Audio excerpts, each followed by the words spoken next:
It's very easy for very good people to suffer from a lack of creativity and productivity because they're surrounded by energy vampires, dream stealers, and negative naysayers. And what I've learned over the years is simply this: you can be around energy vampires or you can change the world. You don't get to do both. The first thing I wish I'd learned when I was 20 is that you can play with toxic people or you can live at world class. You can't do both.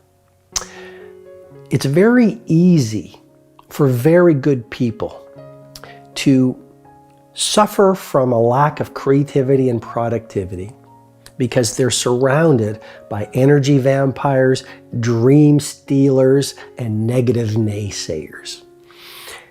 And what I've learned over the years is simply this: one of the most powerful ways that you can live a rare air life, whether it's in terms of your productivity or performance, or in terms of your prosperity, or in terms of your happiness and sense of peace, is delete the people who steal your joy. I'll repeat that again because I believe it's so important for you. Delete the people who steal your joy. Who in my life is stealing or diminishing my joy? And then in the right-hand column, write down who are the people in my life who elevate my joy. And then have the wisdom and bravery to start removing and releasing the people in your life who are bringing you down. And then I always get this message a lot, or this question a lot: well, what if it's my mother? What if it's my best friend?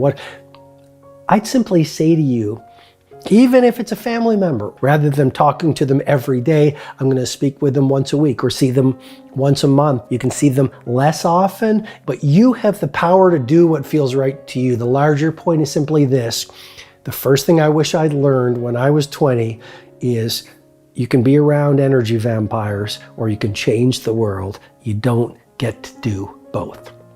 The second thing I wish I'd learned when I was 20 is that everything that happens to you is for your growth. A bad day for the ego is a great day for the soul.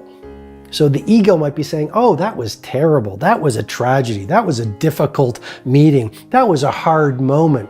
That's just your ego chattering, and your ego is really the voice of your fear. You want to become much more aware, not of your ego, but of your higher self, under the layers of fear, doubt, and disbelief. And the more you start to get to know your bravest, strongest, truest self, and the more you stand in your true power versus your fake power, the more you're going to realize everything that happens to you, whether it's been a tragedy, a subtle adversity, is for your growth. Therefore, it's all good. As a matter of fact, if you want to be a legendary leader, you've got to go through a lot of suffering.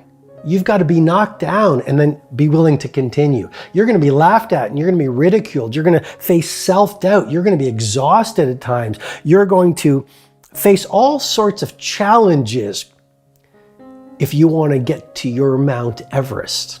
I really think it's the times of suffering that make you great. The third thing I wish I'd learned when I was 20 years old. This is not going to surprise you. When you own your morning, you'll elevate your life. I wish when I was 20 years old, someone had taught me that early rising is an absolute game changer. Why? Because if you learn how to start your days well, your days will unfold gloriously, consistently.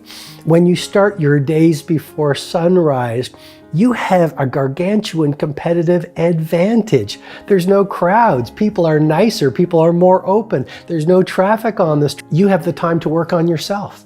You have the time to work on your heart set, to develop your mindset, to exercise, whether it's doing planks or running on a treadmill, and build yourself into that hero and brave warrior so that when you go out in the world at 6 a.m. and you feel fundamentally different, you're full of true power, you're full of clarity on what you need to achieve during the day, you've got this intimacy with who you truly are so you can stand steadfast in the turbulence. So the third thing I wish I'd learned when I was 20 years old is the value of wiring in the lifetime habit of rising before the sun,